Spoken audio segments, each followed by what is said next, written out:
Oh gosh. Hello, good evening, everyone. Welcome to the Artist Blueprints. My name is John Henry Soto, and as always, there he is. George Batista is with us, and we always start really laughing, really a lot, Yeah. literally like with 10 seconds left. And anyway, but we are here today. We are back. Actually, we've been gone for a couple of weeks. My fault. Um, with full transparency, I injured my back like a 80-year-old man. Um, but I have a chronic back situation that I've been handling for years. I'm really good with it, but for some reason, 2 weeks ago, almost 3 weeks ago now, I and just screwed up my back. So it put me out of commission for a lot of things, and I am back now. So yeah, we did put a rerun episode last week, which was good and well received because I people told me he goes, "Oh, I'm glad you're back because I saw you were on the show," and I was like, "No, that was I'm not back yet. I'll be back next week." That was but I'm glad you're watching. Yeah. Um, so yeah, but we are back now, and want to thank everybody for tuning in. Where George and I were talking about something interesting before we went on about sort of not putting so much attention on medial. Is that a word? Menial. Menial, menial on menial tasks. Basically, really focusing on what the purpose is, and then just trying to move those cycles and those things that for some reason draw our attention. And I'll even talk about it in a little bit. But let's do our sponsor first before I get yapping. And take it away, Jorge. Thank you, sir. So the artist blueprint is brought to you by Wellness Resources, a family-owned and operated nutritional supplement company providing the highest quality, clinically formulated supplements since 1985. Find out why I love them so much, fantastic supplements, and why many other people around the world choose to take them. Make sure you check them out at myvitaminresource.com. And number one, if you enter the promo code Artist Blueprint, because you are our listeners and viewers, you will get free shipping on your order. And on top of that, take advantage of their daily specials. And this month's daily special is 25% off their weight management supplements. And those of you who may listen to my show, I've talked about a lot about leptin and leptin weight management. They have some fantastic supplements if you're looking to lose weight, if you're looking to curb the appetite and stop the sugar cravings and all that. So again, 25% off weight management supplements. Check them out. It's Wellness Resources at myvitaminresource.com. Coolness. I should work for Jeopardy. Yeah, you should. Um, so we were talking about kind of moving things out of the way that kind of sometimes just become a nuisance. But for some reason, we put a lot of attention on some of these things. And I think when I hurt my back, you obviously you can't move, so I'm laying there, kind of just thinking about my life, my existence. It's a sad music, and I would start thinking about how grateful I am that I actually do have a body that can move around, and that there's we get older and it gets harder to move around, and not to be depressing, but that is a fact of life, and you're trying to do the most you possibly can with the time that you have available, that you're functioning and that your body can move well, and I have that ability, other than this little back thing, which I'm going to doctors and I'll be fine. But it's one of those and one of the things I talked about was about, which is kind of a silly thing, but like socks, like matching socks, and I Yeah. used to have different types of socks, and you wash them and then you got to match your socks. And it was such a tedious thing. And I just thought, why do I do this? Who cares about my socks? Who is going to look down at my and be like, oh, look, he's got a different pair of socks from the last time. Because last time he had the blue ones with the dolphins. Now he has the orange ones with the pumpkins on it. Wow, genre, that would be more extreme. And that you would have to match. But, who cared about what kind of socks, So that I went out and I got rid of all my colored anything that was different socks. Got rid of all of them, and I went to like Walmart and I just bought bags and bags of of socks that were all the same. They're gray. They're good quality. They're not they're bad quality, and they're Right. good. And but they're all just gray, one color. And I basically now when you do laundry, now you just take two socks, you throw them together, and you're done. I don't even sometimes put them together. I just take them all and just throw them in the thing. And then when I gotta go, I just grab two pair, two pair or two socks. I do the same Brilliant. thing with the jeans. I went out and I said, okay, I like these jeans. I like the jeans I'm wearing right now. They fit me comfortably. They don't hurt my waist. They fit okay. I'm not gaining weight. I'm not really losing weight. I'm kind of keeping it where it is. I went to one of the other shops and I bought, five pair in the same size, same color, same everything, and then another like three or four pair of another color, same thing, same size, same everything. And then t-shirts. I went and I bought a bunch of black t-shirts, navy blue t-shirts, gray t-shirts.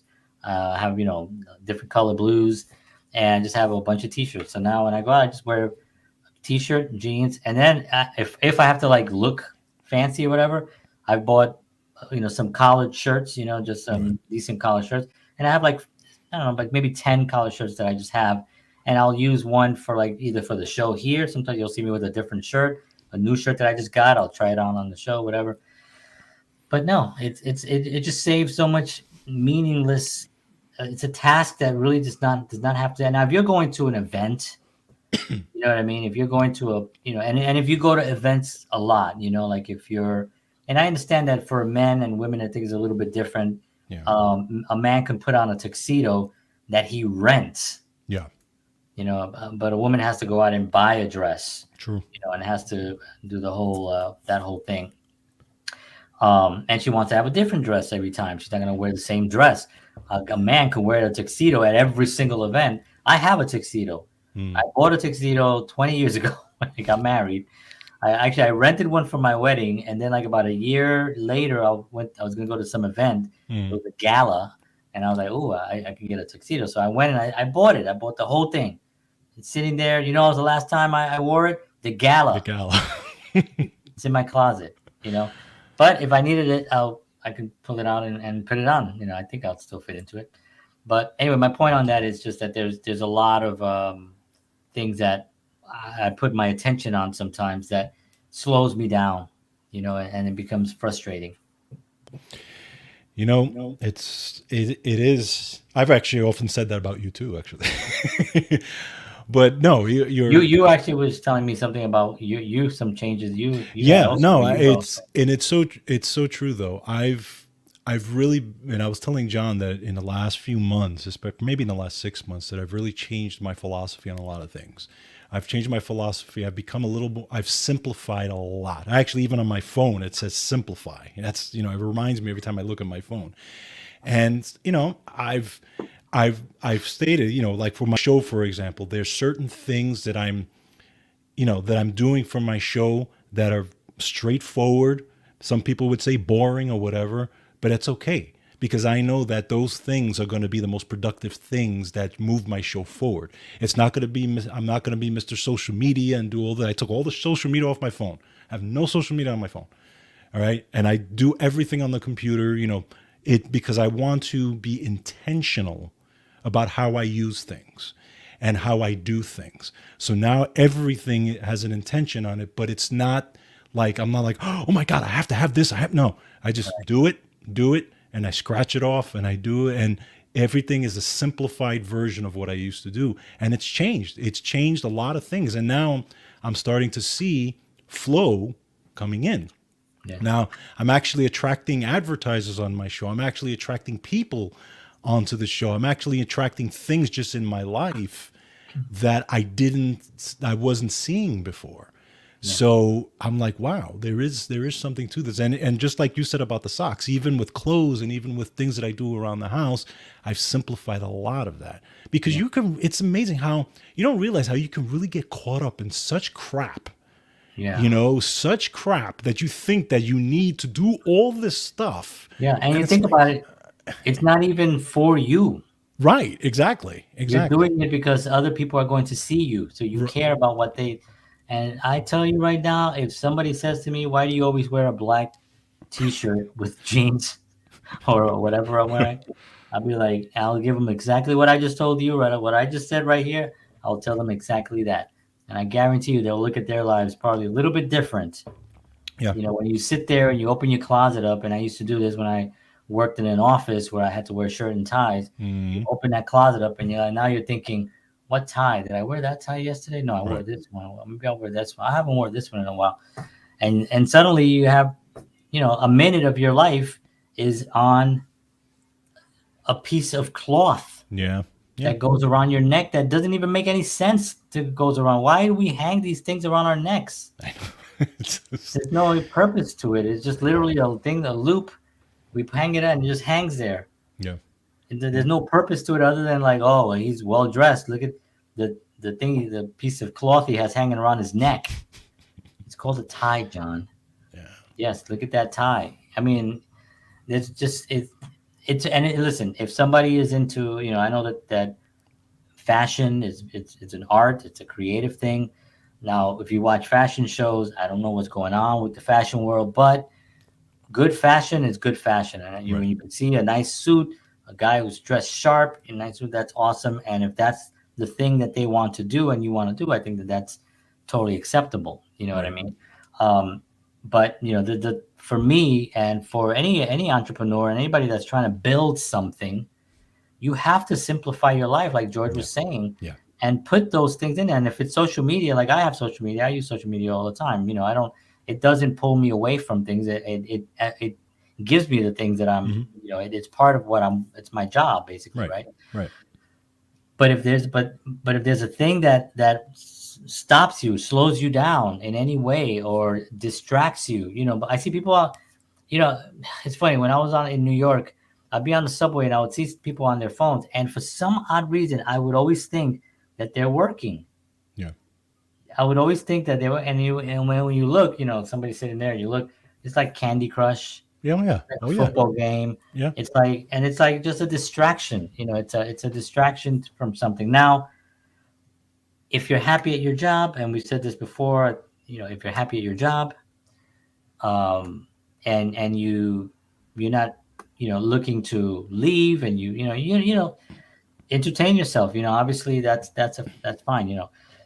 But if you're trying to build something, if you're one of those guys out there or gals that are complaining that, oh, I really want to build a business and I want to do this and I want to do that, but you're not doing that, look at your life and try to spot things that pull you away from that thought, from that viewpoint, or from that direction. So as soon as you're going in that direction, think about what is it that is pulling you into whatever it is, Candy Crush, or watching TV at night, or just being tired. Why are you tired? Are you not getting enough sleep? Are you taking, we proper? Do you need supplements? Do you need to exercise more? Do you need to change your diet?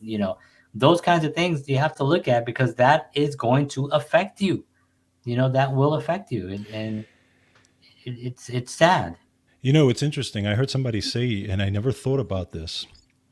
They said that technology as a whole, it could be any type of technology, was really supposed to make our lives easier and was supposed to make productivity better. That was the idea behind technology, right? But really, Yeah. if you think about it, it doesn't. Because the more technology actually it distracts you, the less actually creativity you have. And the less Well, it can affect your productivity and creativity. I have found now that, because I've even simplified what I watch, okay, and how much I watch and these things. And I've found that when I'm alone with my thoughts, when I'm actually bored, when I'm actually out there and my phone's in my pocket or my phone's in my house or whatever, I find myself becoming more creative. Musically, business wise, I find myself coming up with ideas that I wouldn't have had if I would have been constantly distracted, because my mind was so used to being distracted from Netflix, being distracted on the social media, being distracted on it. and my mind is actually it's forcing itself now to actually come up with creative solutions. And that was one of the things I talked about on my show about one of the ideas I had, and you and I have talked about this as well, is the going for the walk, but putting Yeah. the phone away and going for the walk and looking and going around, right? And doing that whole thing Yeah. Yeah. and Absolutely. doing that on a regular basis to get your mind back Yeah. You moving and stimulate thinking and your. stimulating and the eyeballs moving and all this, right? It stimulates the creativity. And I have found in the again, for me personally, in the time that I've been doing that, it's been a huge difference in my creativity. Yeah, yeah, yeah, yeah. I mean, that's definitely a tool that I utilize all the time, especially when I was in New York. I love walking. And Hmm. walking was very therapeutic for me in New York. There is a chapter on that in the book Problems of Work, Mm, which is a Scientology book, and he talks about that and why it actually works. And when you go out, like if you're frustrated, if you're at a job and people say that all the time. It's almost like part of the culture now anyway. Go yeah. take a walk. Right. Go take a walk, Right. because it is, it does work. Yeah. It does destimulate Yes. a person from wherever they're sitting, and it gets them to extrovert a little bit and look out and be able to take breaths and kind of just gather their thoughts again. And Right. the social media part of it, and technology in general, like I love technology. I'm a technology nerd when it comes to things. But here's the thing, and what you said is on point, because the reason that it's not helping, it's because those that have the most money can utilize those technologies to sell, to distract, to confuse Right. at some point, to argue, to share political views, Right. to share religious views, to share whatever the and just constant distraction, distraction, distraction. Yes. And then the goal is to sell, Right. right? Because that is what, if you look at all these platforms, they're all just trying to make money. So the more you're on the platform, the more you're likely to buy something Right. from those Right. platforms.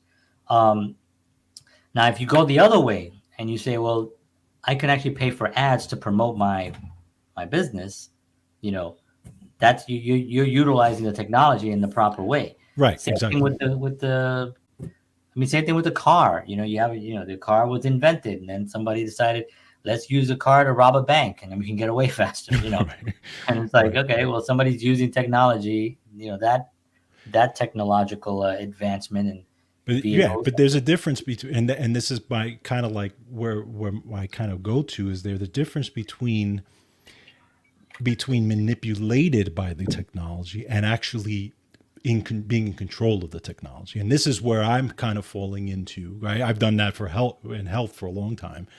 And, I found myself, a while, years ago that I was starting to get manipulated by the technology. And it doesn't have to be social media. It could be Netflix. It could be whatever it is, And then I said to myself, wait a minute. I said, I'm actually falling into what they want me. Like you said, these people with a lot of money Yeah, whose basic design is to keep you distracted and to keep you on their platforms, keep you watching this and doing that so and you all can this. buy stuff. And right, and I'm like, no, I want to have control. So now I put safeguards in place, and this is part of simplifying things, where I'm in control. I'm going to go and have a purpose when I use the platform. I'm going to have a purpose when I watch this, even on YouTube, right? I love YouTube, but when I go on YouTube, it's for a purpose. I don't Right, go on there to scroll to see what else is recommended to me. I right, want to go look for a specific channel, and I use it kind of like Netflix. I'm going to go look for a specific thing, and I'm going to watch the new one that came out, and then I move on. right. So in that thing, I'm intentional about how I use technology. Again, technology is amazing. It's a Yeah, great thing, and I love it. But it's how you use it, how it's used, basically, yeah, right? yeah, exactly. And YouTube is also a good, it is the second largest search engine in the Yeah, world, so of it's a course, good research tool absolutely. as That's well. exactly it. Right, So right. yeah, so sometimes I'll be like, I'll research. Whether I mean, I get sucked into like drummers and Oh guitarists, yeah, yeah. Well, that's easy to do. because Yeah, yeah, because you go there and my whole page now is just music and film stuff. Right. So there's like, I'll see like something new that I never saw before. It'll be like, oh, here's a Stevie Ray Vaughan in a clip that I never saw before. Well, I'm going to watch that. And then there'll be recommended. So, there is a way to, to get you if you're interested in that thing. Yeah. Like for me, I'm pretty, I've been doing, I think I was the first one when we were in a band together, I was the first one to really get into the whole social media stuff. Oh Like, yeah, I definitely. was the one that came with MySpace, and I was like, Yeah, "This is the yeah. new thing." So I always had the idea that this is powerful because you can reach people from here, from wherever you are, and you can bring them into your world, and you can build a brand by doing that. Right. This is what I do with technology. So I knew that early on, but I also knew for some reason, and probably because I wasn't a young man, I was an older man, so it wasn't like I was a kid, Right. where I was going to get. If I was a kid with this, we'd probably be a different situation, right? Yeah. But as an older man, I kind of know. But this could also get really dangerous. I Yeah. remember thinking this could also get addictive, Mm-hmm. and then kids lose their creative abilities. Yeah. They now they're relying on this little box to entertain them Yeah. and to make them feel like something, Right. and they're lacking something on their own. I go through it with my kids. Same My here. son. I have to, and I tell them, I'm like, well, the reason you're bored, because think about it, George. Imagine being bored when you and I were kids. What did we do? Yeah. That I was gonna say that, right? It's We had to. We luckily we got to play music, which we learned. Yeah. We dove into that, but then we would watch, Bob Ross. Mhm. We'd watch The Frugal Gourmet on Yeah. PBS. We'd watch Star Trek. A bunch of Star Trek. Yeah. Over and over again. And that's what we would actually. That was our what was interesting to us. Yeah. You know what I mean? But I think that what it does is, especially, we're going to talk about my new book. I was gonna say that we're nowhere near that. So this show is actually about my book that's coming out. I'll just flash it there. But yeah, that's my book coming out. I will touch upon it in a little bit, Okay. and see what. Anyway, but no, but there is a possibility of getting addicted Yes. to this, but what I think that it's doing is that kids now are having so much trouble being creative on their own. Yeah. They can't you can't give a child a pen and a paper. I don't mean a child, but like a 10-year-old that can write me a story. I was like, what story? I don't. And we had to write stories when we were younger. Mm-hmm. You know what I mean? When you're in school, you have to write. And today it's just changing. It's just completely changing. And that's part of the. I think that's part of the tragedy of social media is that I try to teach my kids what's behind it. Yes. Like, I'll give you an example. My daughter homeschools. Right. And so I created her curriculum based on these online sites that have these really good. Some of them are Christian-based curriculums, which I like those. They're very thoughtful in the way they're structured, right? Right. So I created her curriculum and I put it on for her. And one of the things I knew is that because she likes being on the computer and she does her schoolwork on the computer and she plays Roblox,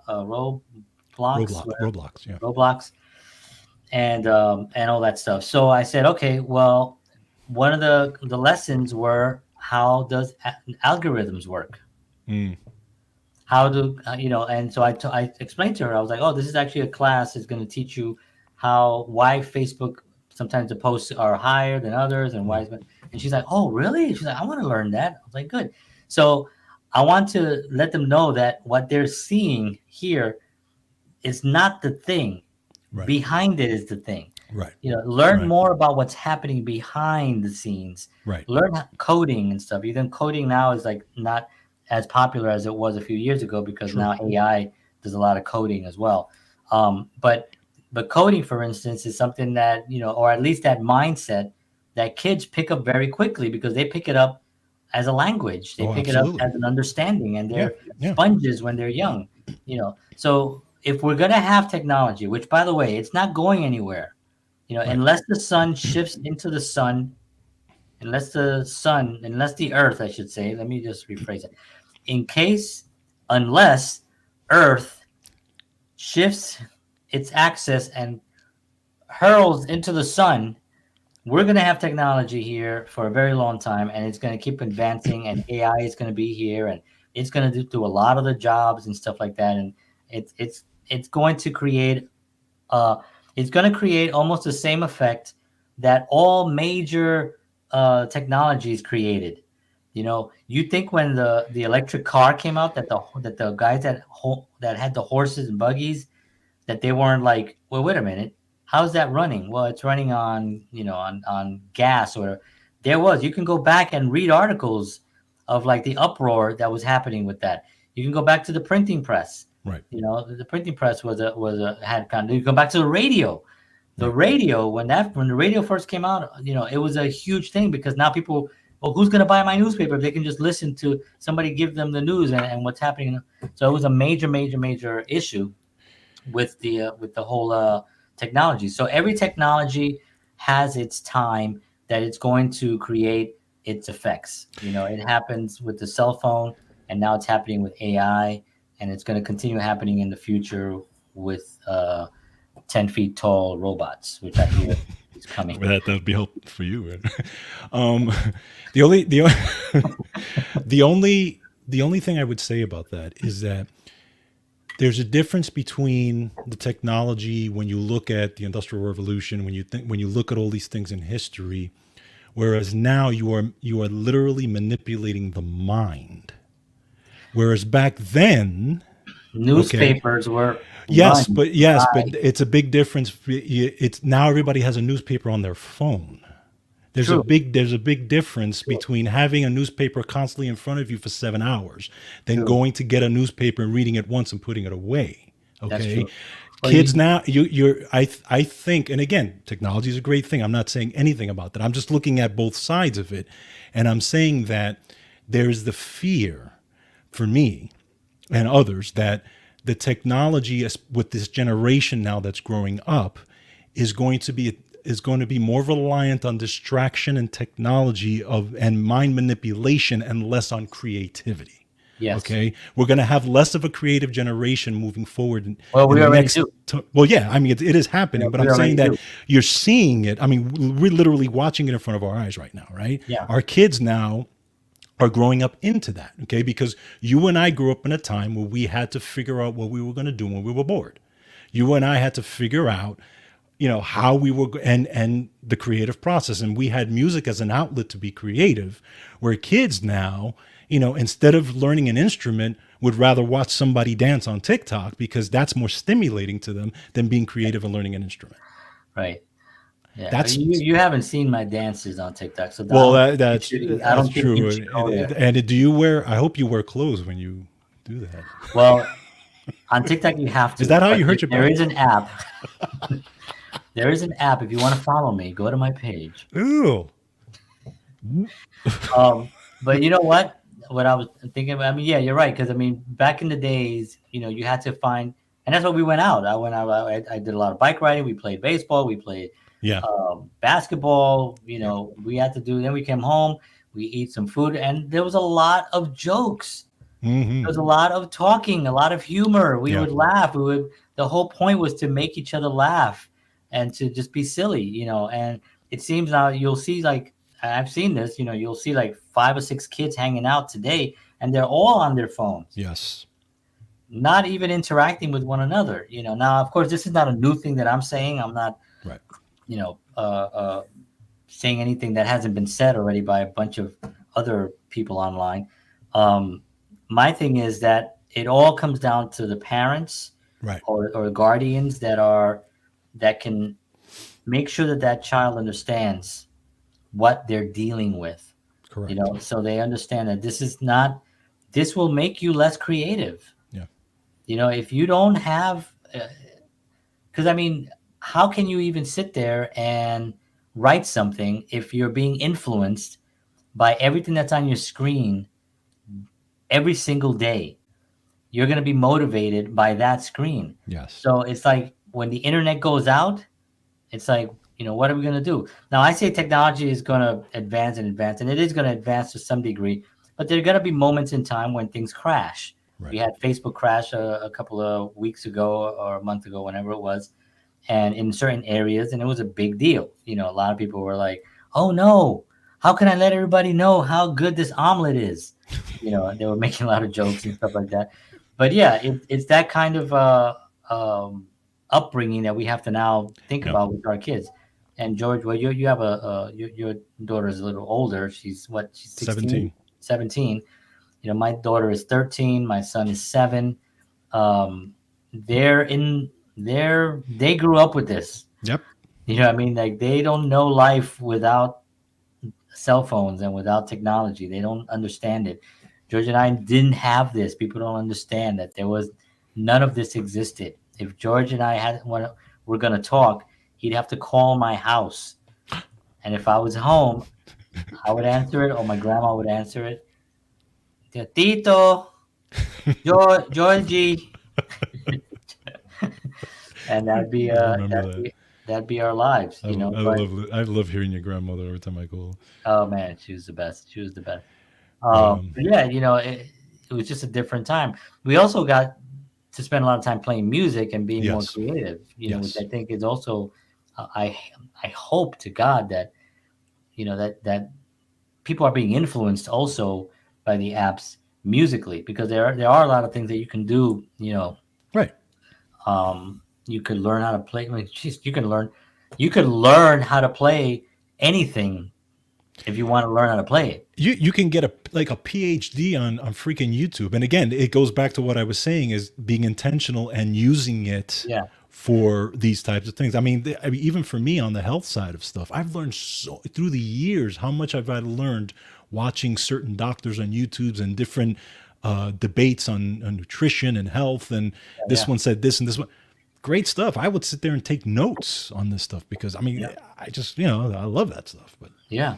So I mean, well, anyway, let's. but John wrote a book, by the way. Yeah. And John's writing a book. Yeah, but this is how the Artist Blueprint show goes. Yes. We get passionate about stuff and we talk about things because we want to bring value to the audience and give Different people something perspectives, that different perspectives as well. And I want them to let us know what you guys are thinking. Are we full of crap? Are we legitimate? Whatever it is.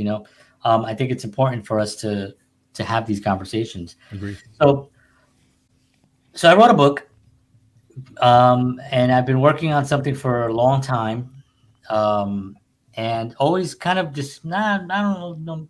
I don't know if it was discouraged because I was so, I felt bad about anything, or I was just thinking that I couldn't do it, but I just didn't know how to frame it, and I was trying to figure out way too many things that didn't need to be figured out, which Right. is what we talked about earlier about removing the what did I say earlier before, the Menial tasks. menial tasks, removing them and being able to create more towards the goal. Right. So after I hurt my back, I was like, okay, I'm gonna start jumping in this again, and I had it already almost all done, but there was a few things that I wanted to clean up on it, and I wanted to add a couple of stories, personal stories about acting. So I'll just give you a quick background. So I started acting very late in my life, like almost like everything I've done in my life has been kind of late in my life. So I started acting because George and I were in a band, and I was interested in getting involved in film. And so I found an acting coach via Craigslist. Wow. Craigslist. And I got to meet this wonderful, wonderful woman named Ruth Cullerman. She was a professor in England, and she moved here. She was living on the Upper West Side near Lincoln Center, and she only took 5 students per year, and she wanted to meet with me. And she had 3, and she only takes 5. So she called me in, and I went again. I had no background in film. The only thing I had was music. I just played music on stage and stuff like that. But you have the guitar to hide behind, sort of. Yeah. So this was a little bit more of one of those daring moments for me.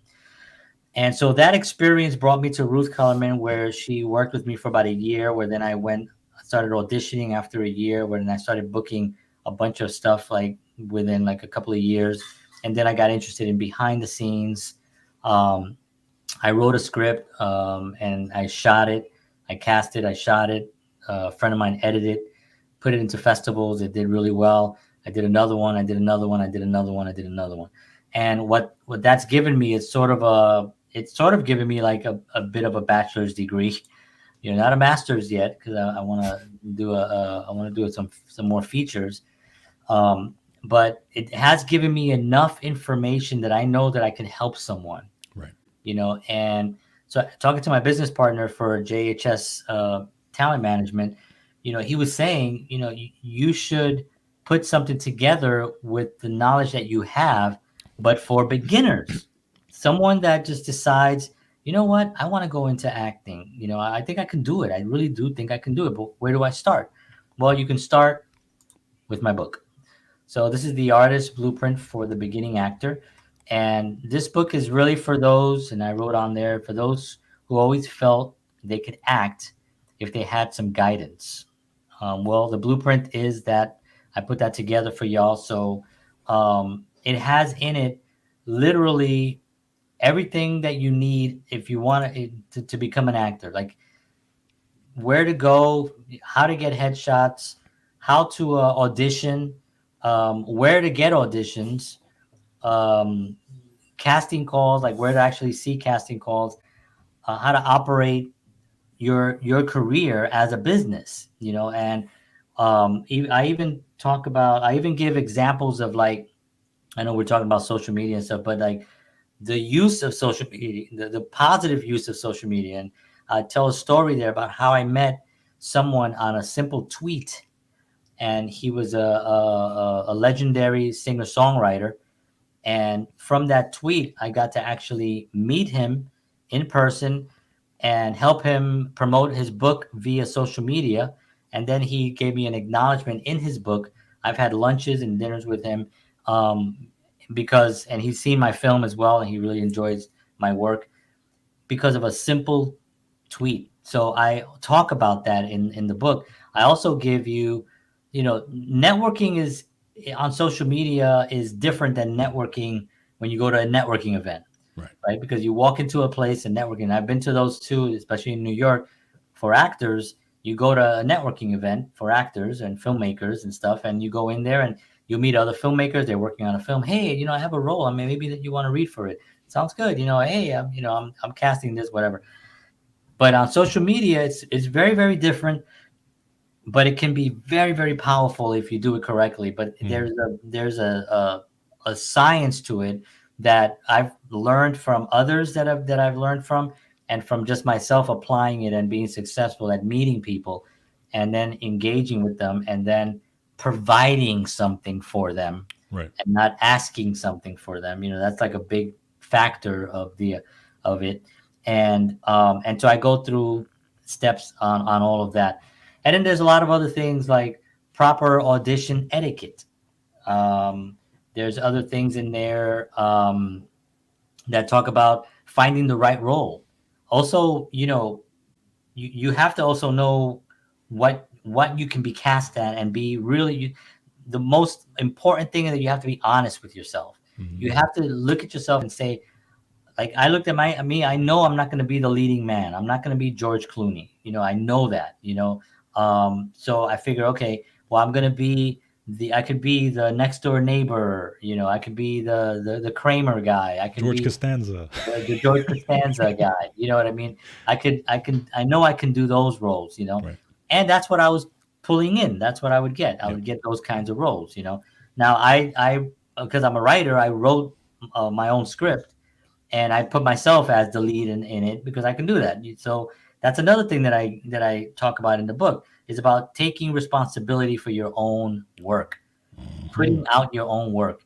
And I do a whole thing on that, on how to, break down like what, the from the initial thought of what you want to write about, or maybe somebody else is writing it and you're shooting it, whatever it is, from that initial all the way down to where you're going to submit it, and how you can submit it and where you can go to submit, and what are the costs, because there is a cost. I also talk in the book about costs of things, because everyone is like, we're living in a time. I think not so much. Well, it depends who you're talking to, but there are moments where people are like, "Oh, how much is that?" That's where they get you. Right. Right. Listen, if you want anything successful in your life, you got to pay something. You got to pay to learn from people. That's right. You got to pay. George and I pay for this StreamYard. We pay for this. We pay for we sometimes pay for the advertising. Yep. We pay to keep the lights on. I paid for this mic. This was not a cheap mic at the time. You know what I mean? I paid for my lights. I pay all this stuff. You got to pay for it. Yeah. But it's much easier if you put down a budget for specifically what you want to do. Let's say you want to do a podcast. Okay. On the podcast, you're going to have a budget. Yeah. And you're going to think about all the items that you need to have a budget, to have a podcast. And you write it down in there. If you want to shoot a short film, okay, here is all the things that you need for, financially to think about, right? And then you, depending on where you are in the world, right, you look and see what's the cost, right? It may be cheaper to rent a church here in Nashville because there's a million churches. This is the Bible Belt, right? So we have churches like lined streets here, right? So you may be able to go in and rent for cheaper than it is to go to Manhattan in New York and try to rent a space in there, right? So wherever you are, you have to kind of adjust the cost. Now, things that you buy on Amazon is whatever it is, right?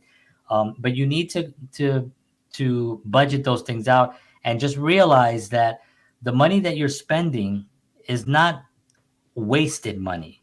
Right. It's an investment. So never look at anything like you have to buy something. No, you have to invest in something. You have to invest in your career. You want to be an actor? Well, this book is going to take you step by step through it. And at the end, you're either going to do it or you're not going to do it, because the book can only take you so far. It's just like anything on social media, right?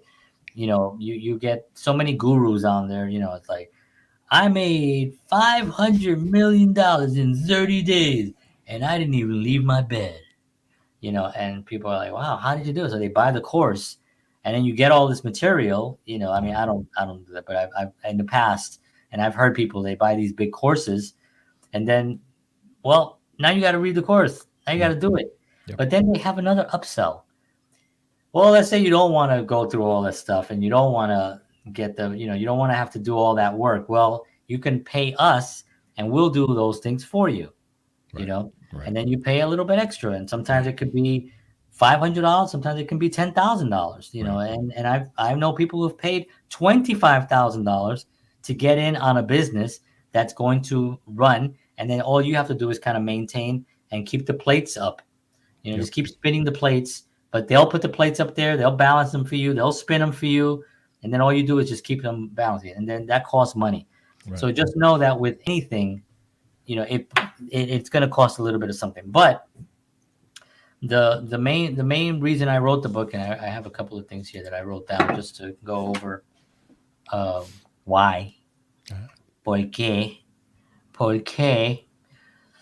So the book for me is it's sort of a healing for me. It's sort of like a reflecting on my last whatever that I've been doing this for 16, maybe 17 years that I've been doing this.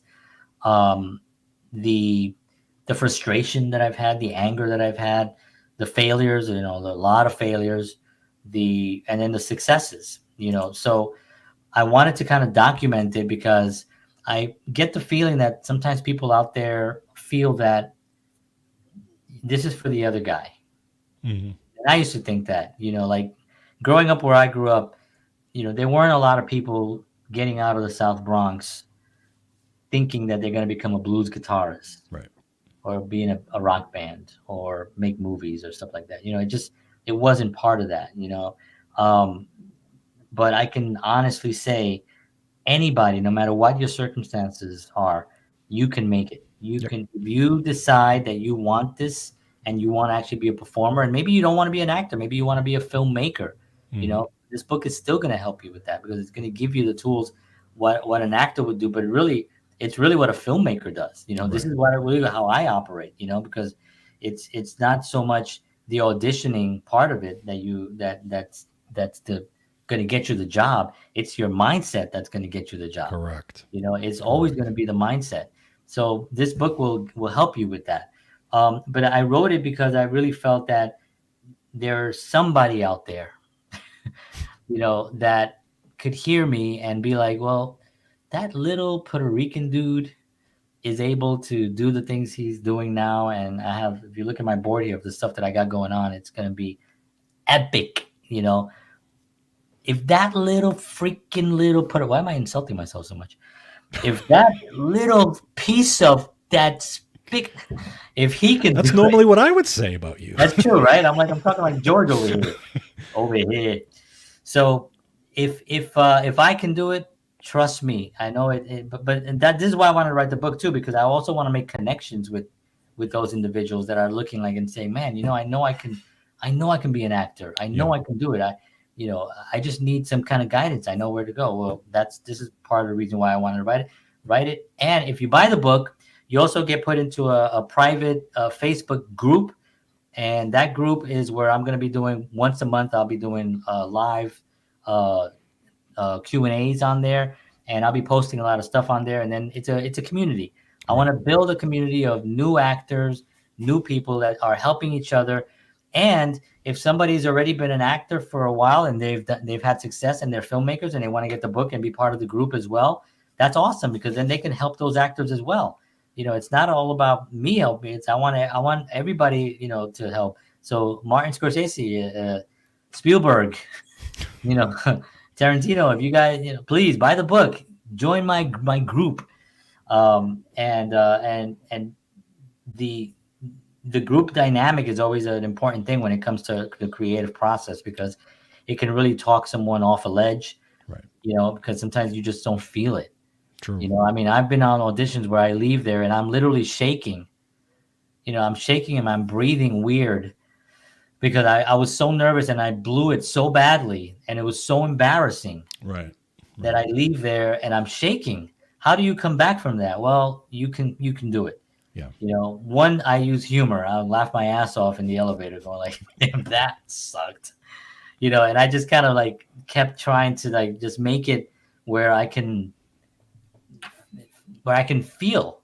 It's Yeah. okay to feel. Right. I mean, you don't have to. I don't want to lose the feeling of that. I still have the feeling. I didn't lose it, but I can control it. I can Yeah. understand it, and I could have it.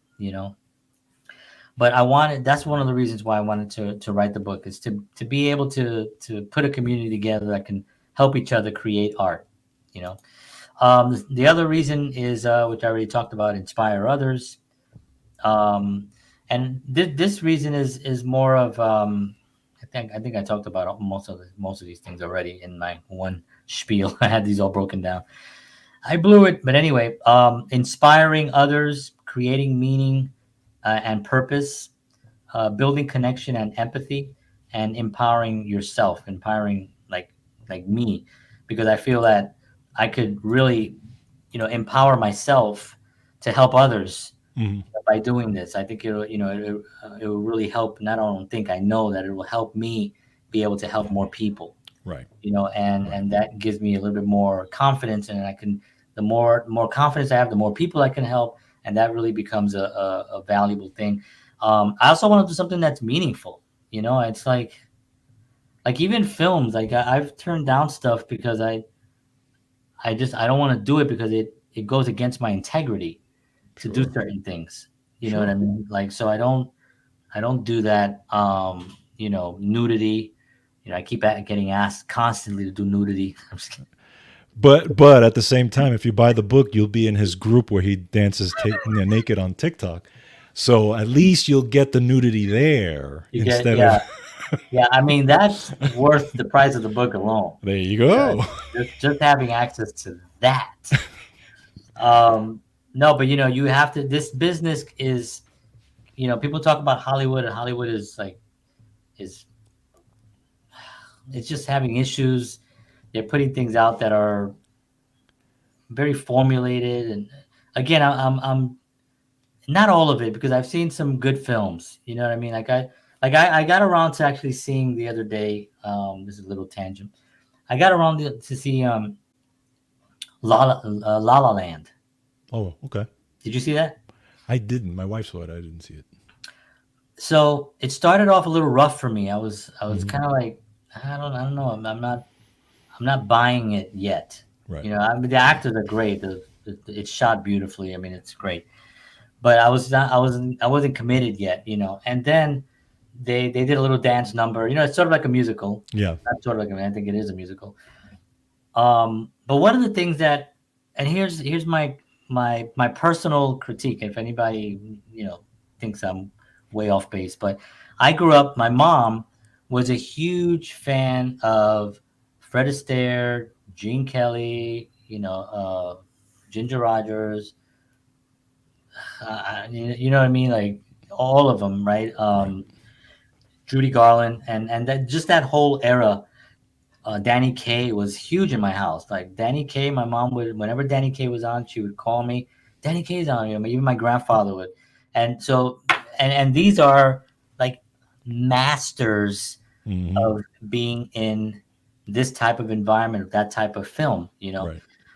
But what I gathered as a filmmaker, I thought to myself, I said, the part of the reason why I think it worked in the 40s and 50s was because all the actors were sort of in on it. They weren't Marlon Brando actors. Right. They weren't feeling the pain. They were in on the joke. They were in on the music. Yes. Suddenly Fred Astaire meets Ginger Rogers for the first time, and suddenly they're like, "Heaven, Right. I'm in heaven," Right. and they're all doing the same dance steps and everything. And it's sort of like comical to think about, but they pull it off because everybody is in on it. Everybody is playing the game at that level. Yeah. And Yeah. with La La Land, which I actually enjoyed, I mean, I did enjoy it. I love the performances, but what I felt was that there was so much real pain in there. It Hmm. really, it was almost like and as an actor, it's about actors in New York and a musician, and an actor and a musician. I mean, all the things that that fills my soul was in this film. All the heartaches, all the opportunities that failed, all the rejections, all the successes that go like this and then suddenly boom. Yeah. All that stuff was in this film. So it really did affect me, but it affected me so much that it was really painful to watch it. It Right. was like, so I did enjoy it, Mm. you know. So the reason I bring that up is because I don't want to knock all of Hollywood. Every once in a while, something comes in that does really, meet the grade as far as good quality work. Sure. Um, but the what's happening in Hollywood, I think, is we're heading into a new golden age. This is my Hmm. own spiel. We're heading into a golden age right now, and I think it's because the large studios have lost their momentum and their money, Yeah. basically. Right. It costs a lot of money to make some of these big budget films, and now with technology, again, we're going back to technology. Technology, I can make a film that looks pretty Hollywood-ish. Right. I mean, it looks pretty good. I have equipment that I can make a film that people are going to look at and be like, wow. And not my last film. My last film looked like horrible in comparison to the stuff that I can make now. Right. You know what I mean? Like that film I made with one camera, and it was definitely just a labor of love. But there is opportunities to make films good quality. So Hollywood has lost the ability to be that. Hmm. Before you needed film, and film needed to be developed, and Yep. it was like it could cost you like $10,000 to develop a film. Nobody had that money. Now some of these iPhones, there's competitions with just iPhones making films. Now they Right. have attachments for the iPhone that's different lenses Yeah. that Yeah. can capture all that. You know what I mean? So you can really, really do a lot. You can do a lot. And what's happening is that storytelling is now going to be thought about again. Storytelling is what runs everything. It's all about story. Everything's about story. My book is about story. This show is about the story of two Puerto Ricans from the Bronx that got into music and health and fitness and decided to do a show. Everything is a story, and you're bringing people in. These big giant films that just have a lot of forced things in them because society says that you got to put this into every film now because it's forced. It lacks authenticity because Yes. it is not authentic. It Right. clearly is not. It's being forced. So Hollywood is having a rebirth. I truly believe it, and it's not going to be at that location. I mean, that location has all the places, but I just saw Tyler Perry speak at the 10X conference. 10X Grant Cardone. He was talking today, as a matter of fact, and Tyler Perry came out and he spoke about how he made it, and he's an Yeah. inspiring guy. If you Yeah. if you hear his story, how he made it was amazing. He didn't go through Hollywood.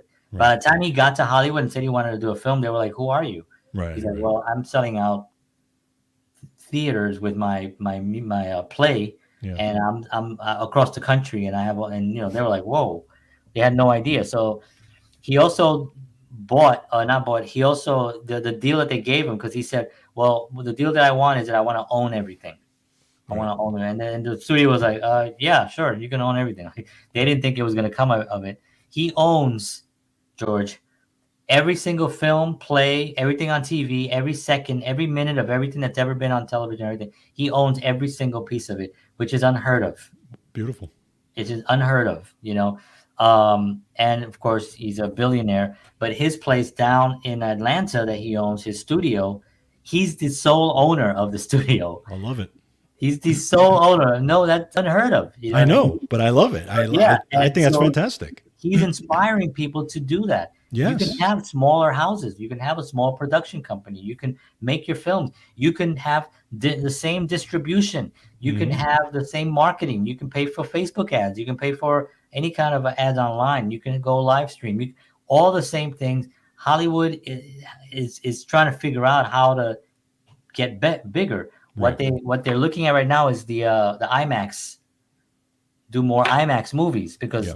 I don't have an IMAX theater. Right. So that would be something that would be, and you have to shoot an IMAX movie in a very specific way. It's not just regular cameras. Mhm. So that's something that they're hoping. I think they're hoping that that's going to be their reason why people go to movies. And I think the movie experience is still an epic one. Sure. Sitting in a room of 100 people enjoying a film, it's still the best thing ever. And I don't think AI or virtual reality or anything is ever going to replace that feeling of being, maybe virtual reality. If you put the goggles on and so you can sit next to your friend who's sitting somewhere else in the country, and you'll Right. see them and you can interact with them. Maybe it'll to that degree, but there's nothing going to be equal an actual live theater experience, right?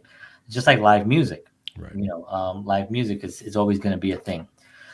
So, what was it? Where was I going with this? Oh yeah. So the reason I'm saying that is because I want to, make sure that people understand that whatever it is that you want to do, whether that's acting or directing, or maybe you want to be an editor, you know, making that decision, making that true decision, and then planning it out and getting yourself a notebook, old school marble notebook. Remember these? They Hmm. still sell these. I still buy Yeah. them all the time.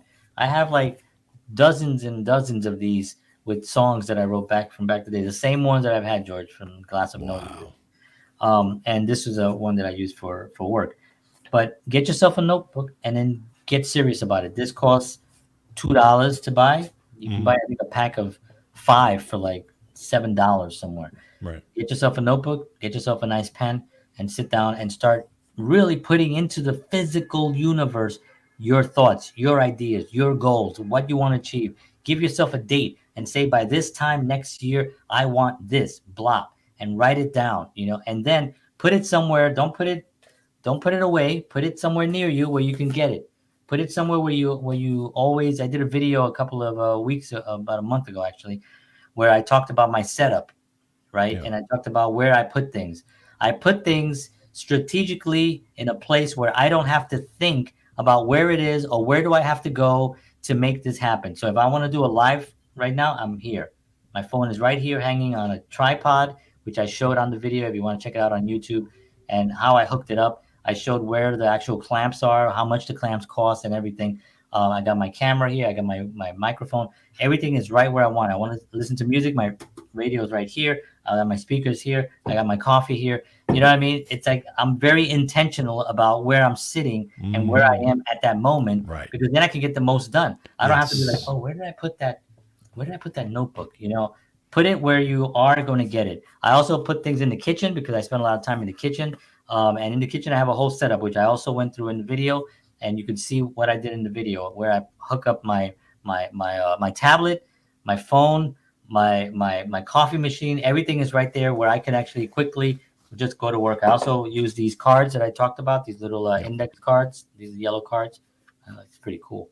Yeah, right. And I have those in the kitchen. So every once in a while, I get an idea. I write down the whole thing and I write it right there in the kitchen. I put it there. I do what I'm doing. Then I grab it and bring it to here and I put it on my board, which I also showed here, which has all my different cards that I'm working on. I pull them out. I take them with me to meetings and I put them right back in there again, so I know where they are. Right. Be intentional. Yes. You want to make it happen, you have to make it happen. The book is going to give you all the tools, right? This book will give you all the tools. It'll show you where to go, what websites to go to, how to create, where to even find a headshot person, how to make a reel. All that stuff is in this book. But I'm going to tell you something. That book is not going to do it if you don't make the decision and you decide, you know what? I'm going to get that book. I'm going to join the group. I'm going to talk to John. I'm going to ask him some questions and I'm going to get started. And it doesn't have to be like in a month. It doesn't have to be like in 2 months. You can say, I'm going to get the book today. And in a year from now, I'm going to go on my first audition. Right. That gives you a whole year to find an acting coach or a class, get headshots, and really get comfortable with reading with someone, do workshops, go to workshops, and really put yourself into work mode and then get to work. And that's really my piece of advice for y'all today. And thank you. No, absolutely 100%. And just my 2 cents on it. I think that the book actually comes out at the perfect time, because just like you said about Hollywood, right?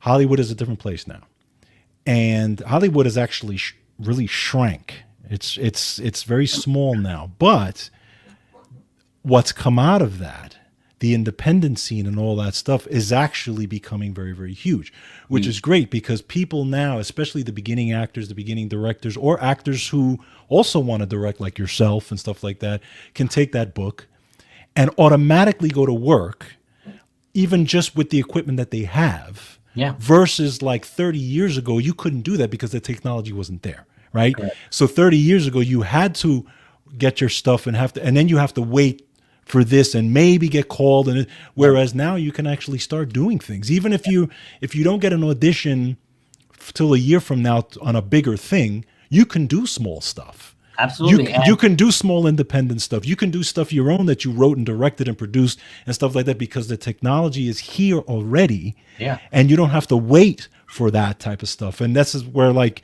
your book is perfect for that, because you can inspire that young person just coming up saying, yeah, I could start this now. Yeah, absolutely. 100%. And it's not even just it's anywhere you are. It's not, Right. You don't have to be in New York. Right. You don't have to be in LA. Exactly. It's everywhere, because now you can self-tape and you can submit a self-tape to anywhere. Not even, you can submit to Canada. Yeah. We have PR companies that we use that are for some of our guests. They're up in Canada, and we have amazing artists coming up from there. So you can literally audition anywhere. And I will make this guarantee, which is probably an insane guarantee to make. If you make the decision, and whether you buy the book or not, but if you make the decision that you want to actually become an actor, and you sit down and you look at yourself in the mirror, and you tell your wife or your husband, your spouse, your partner, and you say, I want to try this. And if you do that, I will guarantee you that you will get work. I will guarantee you that you will get work. As insane as that sounds, because you can't guarantee anything. But if you put in that kind of work and that kind of discipline, and you put in that kind of commitment, you dedicate yourself and you say, I'm going to do this, and you decide, you get work. Because when I decided, I'd never been in front of the camera for anything.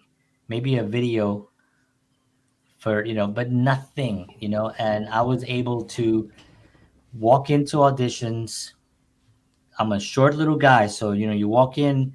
I'm not intimidated about being short, as and probably people probably think I would be or something, but I've never really have been that way.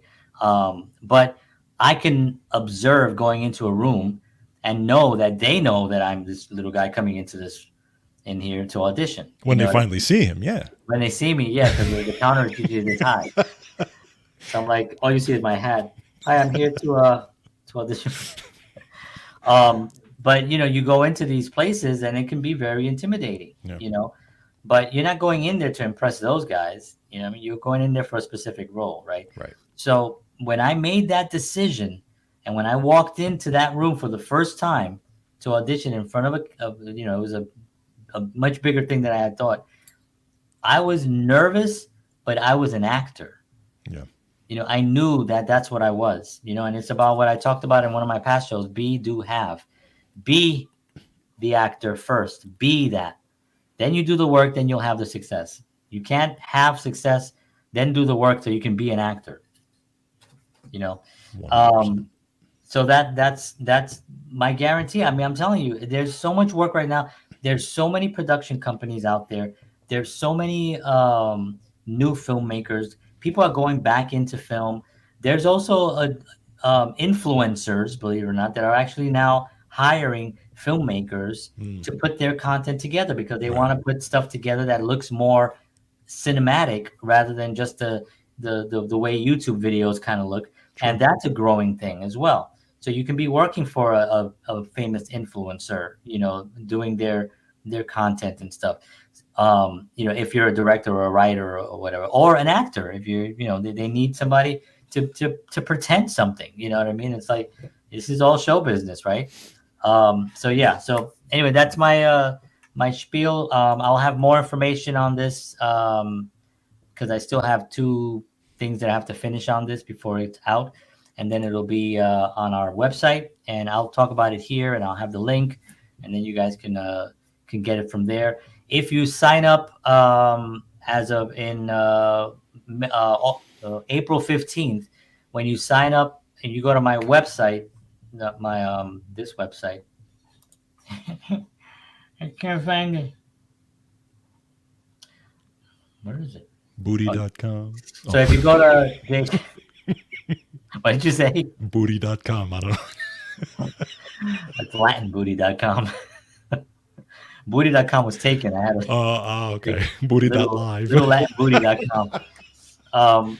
So if you go to jhstalentmanagement.com, April 15th, you sign up. You sign up for our newsletter that's going to be coming up. You'll get in your inbox. You get 3 PDFs that I wrote that actually will also get you started with acting. There's like auditioning tips. There's another place of where to go to get auditions. So it's actually a lot of stuff, and that you get for free. And then if you want to get the book after that, you can do that as well. And then that will bring you into our group, and then we can hang out and talk about film and talk about projects. And if you're in the Nashville area, it's a good chance I might use you in something, because I'm going to be shooting stuff soon. So, nice. All right, that is it. I'm glad to be back. Thank you, everybody who messaged me while I was away. I appreciate y'all very much. Y'all mean the world to me. We love you. We appreciate you spending time with us, because we know that the world is filled with so much stuff. We are positive guys, as you probably can tell by now. We don't go dark. We go funny. We may go crude, but we don't go and nude. Negative. Yeah, crude and nude. We may go, but we don't go negative. We always try to find the positive in everything. So anyway, thank you everybody for tuning in. We appreciate you. We'll see you all next week. Take care. God bless. And as always, peace. Peace.